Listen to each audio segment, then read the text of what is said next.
we all know how Mr. Elon is quite the revolutionary, and he makes his own rules, and he says, you know what? Not on my watch, I do whatever the fuck I want, right? You know what else he's doing that's kind of like, ooh, you rebel? Yeah. I mean, no, I don't. Yeah, tell me. I do. He's gonna reopen the Tesla factory despite California rules of stay-at-home ordinance. Isn't that gangster? Gangster. Is he gonna do another blowtorch thing? That was super sick. Yeah, that would be make a blowtorch. Imagine a honest Tesla. You could hit a button and it fucking shoots fire. That's James Bond right there. That would be. Or have a back thruster. James Bond. Well, right now your car could dance. Yeah. True, and fart. And fart. That's pretty cool. So he says, Tesla is restarting production today against Alameda County rules. Yeah. He says, I will be on the line with everyone else. If anyone is arrested, I ask that it only be me. So more than 10,000 people work at the factory, and the company employs more than 20,000 people statewide. So he's like, I need to get my boys into work, because only guys work there. And I think it's awesome, because we need to get these guys paid. Yeah. True. I think so, because also the government, the U.S. government gave him permission, California gave him permission, and then only Alameda came out and was like, no. Just the county. Alameda. But in every other state, all of the car manufacturers went back to work. So they're like, oh, they're against him. Yeah, and then it's also basically oil versus electric cars. Oh. So I was like, damn, that's pretty I didn't know that. I like Are you from Alameda County? Because I know you're a NorCal guy. The factory is literally like 5 minutes from my house. Wow. Is his factory the only car factory there too? Is that? Well, I think it's the only car factory in California. Is the factory like super quiet? It's all electric. It better be. It had damn well better be. Yeah. Plus, he was probably one of the first persons to help out. He converted his factory into making defibrillators and doing all this stuff. He's like, I know, what the fuck? And what about Ford? What the fuck are they doing? Nothing. Yeah, but did you guys see one time he smoked weed on Joe Rogan's show? That was badass. Oh, it's bad? We don't like it? It's really bad. Weed's so bad for you. Yeah. It's a gateway into all kinds of drugs. Is he on heroin now, you think? You don't know. Didn't he recently go back on Joe Rogan? Yeah, like he 2 just weeks did. ago. When he talked about Exasha 12. Oh, Yeah, Exasha talk about 12. his kid. Exasha. That's how you say Exasha Exasha? 12? Exasha 12? Well, it's Ash. AE is to Ash. So it's X Ash A12. Exasha 12. Exasha 12. It's not bad when you say it. I wish you could say it for him. Everybody else who said it, I'm like, that's a whack name. But when you say it, I like it. It's kind Is this a boy name or a girl name? I don't even know if it's gender. I think it's alien. Yeah, it's an alien name. I think that was his did I password. He's like, that's a dope name. Try it, right? So, during the whole quarantine, right, I had a fucking nail in my tire and I had to go and get it fixed and all that. And I was surprised that they were open and they're like, yeah, we're considered an essential business, getting your car fixed or whatever. So I'm like, you bring up a good point where it's like, how come all these other factories that are manufacturing cars can open, but not Tesla? Mm-hmm. Maybe it's the government being like, we want the oil money, we want the economy to start up again. You saying that also brings to mind, I skimmed over an article where Texas wants Tesla to move to Texas. Texas? Yeah. He said, like- I'm is that moving out exactly- of... Oh, Tesla wants to move. Tesla's Elon like, I'm wants to moving move. out of California. Why? I think because of all this, yeah. Oh, I see. He's getting backslapped constantly about this shit. It sucks, man, because he's the only one doing the right shit for, like, the planet. Yeah. Colorado's inviting Tesla to come down. I recently read some shit about that. Colorado. Yeah. They have the space and the people, That's true. but it's like, how many jobs are they losing in the Bay Area? Lots. And across the country. 20,000, 10,000. Here's the thing with California, though, as far as like big corporations and things go.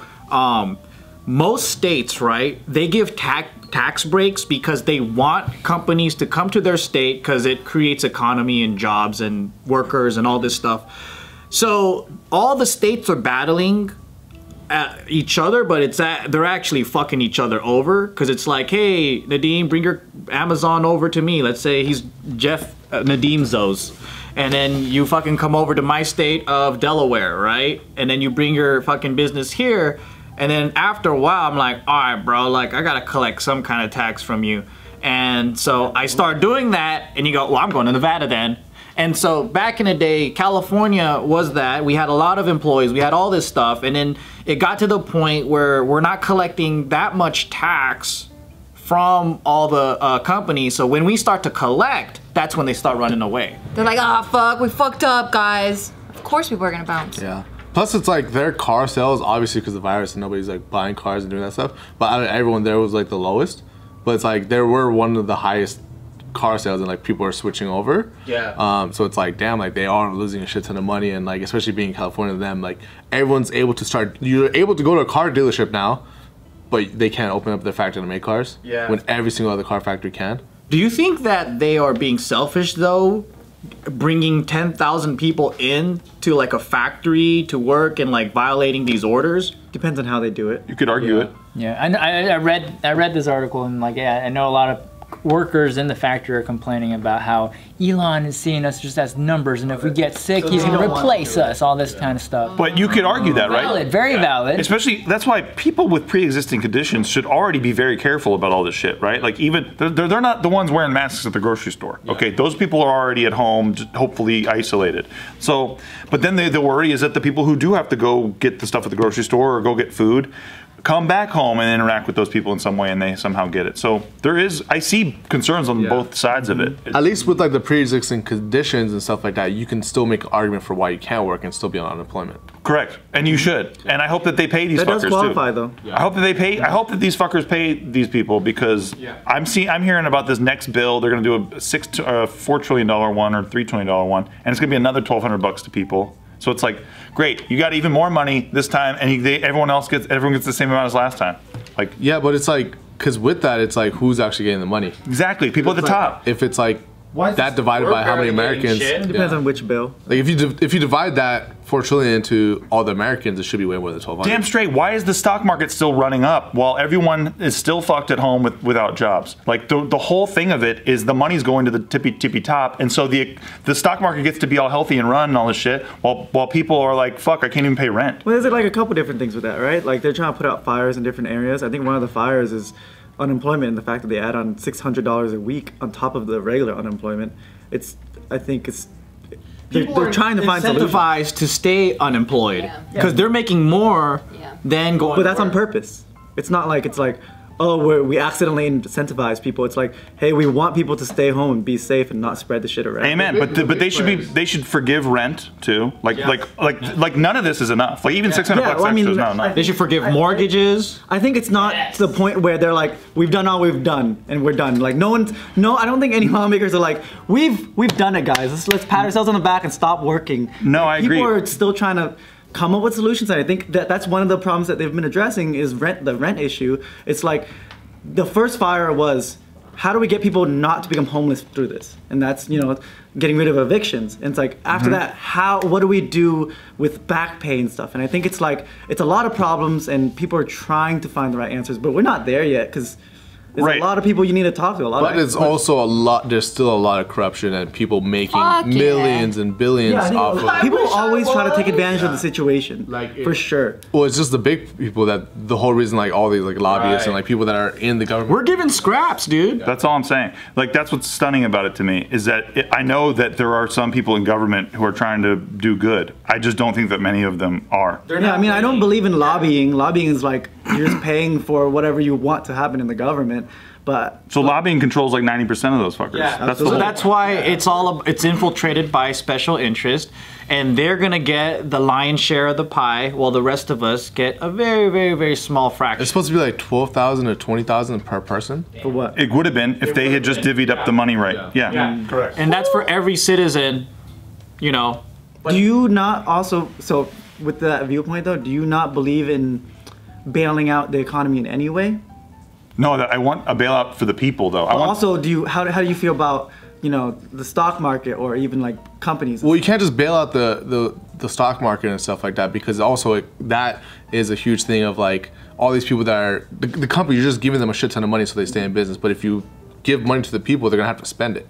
I belong to the camp that believes that maybe you should let them crash and burn, because some companies shouldn't be alive because they survive on just leeching off of other people and subsidies and things like that. So for example, right, like yes, we have a car you know, like GM, Ford, and all these American car companies that are majority actually produced in Mexico. They're not really American anymore, besides the fact that they're incorporated here. And for me, I'm like, let them fucking crash and burn. Let's let new guys come in like Tesla and just let the free market run itself. They say it's a free market, but it's not. No, it's an oligarchy. No, when they do bailouts like this, to me, that's communism. That's not fucking free market. How do you feel about let's talk about the past then, right? Because right now we don't know how something's gonna, certain policies is gonna affect the economy, right? Because we're not there yet. How do you feel about the recession and the bailouts that happened then? I hated it. Hated it. AIG, insurance companies, all those guys, they got a fuck ton of money. The economists do look at the bailouts that the feds did and lowering interest rates as close to zero as possible as saving the recession from hitting a depression. Well, yeah, absolutely. Interest rate, I would say, different from bailing out. Bailing out is different. What's part of the federal government stepping in and trying? That's what I mean. But you know, right. But when you look back on who got foreclosed on back then, it was the people at the bottom, not the people at the top. The people that got hooked up, that got their businesses saved, they didn't have to worry about rent. They didn't have to worry about mortgages. People at the bottom, 5.5 million people lost their homes. And my issue is that after the bailout, no one got punished.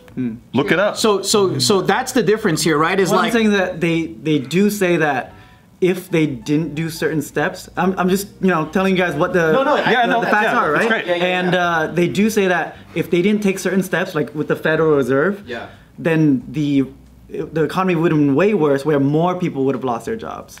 Like, do you feel like all of the bailouts were bad, or do you feel like everything should have just gone to the little man? Like, I think that the way that they did the bailouts was super corrupt because instead of I'm going to hand, hey, I know I want to pay Nadeem's family, they're not doing well right now. I'm going to pay Nadeem's rich boss and hope that they get the money to him and his family. It doesn't happen. It just doesn't happen. Because, like I said, 5.5 million people lost their mortgage or lost their homes during the mortgage crisis, like after the mortgage crisis. When Obama got elected, he came to office and said, I want to help these people reconfigure their loans. They didn't do that. And both parties were fine with that. It's not a Republican or Democrat thing. It's a both uniparty fuck you thing. Yeah, because it's also, you look at these people that are making money. It's not that, oh, I made enough money. Yeah. It's never that. Like Jeff Bezos, he made enough money that he could never lose it, right? Yeah. But that's not his goal. Like, those type of people just want more and more and more. So they're gonna do everything in their power. I think there's a middle ground. I think there should be a middle ground. I don't think there is, though. I want there to be one. There needs to be as much help to the little people as possible, because if a company crashes, it's not that bad, because it's just mainly the shareholders who lose out on company buybacks and stuff like that, which is the biggest thing, right? Company buybacks is a big problem. I think that there needs to be steps taken if you're going to assist a company that has such a big part of the economy. Like, if you're going to give them money, say you can't do company buybacks and things like that. So they just did that with this last one, right? Yeah. But they just said there were no stock buybacks, right? Yeah, that's what they call it? Well, it had an independent party. Costs like rent, employees, stuff like that. Great, a step in the right direction while still handing the money to Wall Street. Like, that's what I'm saying. Yeah. So I hate to be too cynical about it, but unfortunately, the older I've gotten, the more I've realized that it's a very cynical It just goes in cycles like this. The only time in history when we saw a bailout technically happening after a depression was, I think it was the New Deal. Right, the New Deal with what's his name? Eisenhower. And a lot of money was that. I mean, that's when the dam. Oh wait, it's Roosevelt. It's totally Roosevelt. Was it Roosevelt? Yeah. Okay, and then that's when they spent. You could have said anything, we would have believed it. American infrastructure, like highways, roads, and that's one of the arguments, right? Is like, if we spend money creating jobs through government funding, and this is more of the left's argument, then we will do what we did before and spike up the economy. But economists say that that's not necessarily what did it. So it's really difficult. It's easy to go back in retrospect and say, if we didn't do that, then it would have been worse. Who fucking knows, really? I think that's always the answer. Who fucking knows? It's true. That's damn true, man. But all I know is that the way that they've gone about this has only been not to help the people who need help, I think. And that's why I think people are desperate. Because there are a lot of people going to unemployment, and that is helping them right now. I love that, but unemployment always existed, and the idea that they're funding it more is great. After the Great Depression, that was the biggest lesson that the federal government gained from the Great Depression, because I think after that happened, they were like, all right, we need to put a bill in place to give people money. Yeah, I'm talking about during this crisis. It's like, what's the point of giving the richest people most of the money? I think there's two different things. The concept of trickle down economics. Have you heard of that? Yeah. So basically, bail out the companies that have the most people employed and all these things. So like the airline industry or whatever. You got to save an industry, right? But there's no regulation on how they should spend the money or like recently. That's why last recession, when they gave AIG and all these fucking insurance companies so much money, what did they do? They celebrated by spending millions on a fucking vacation and bonuses, and they're like, we got this money, instead of spending, and they fired a lot of fucking people, and instead of like, you know, using it. That's what happens when you give a lot of money with no oversight. That's exactly what it is. So there's a balance between the two. And that's exactly what I was just saying. I was just trying to say was, unemployment has always existed during this crisis, but there are so many people who cannot get it. Yeah. Even while they give you $600 more. I know people who can't get unemployment because they had a job 2 years ago that paid a certain amount and they don't qualify.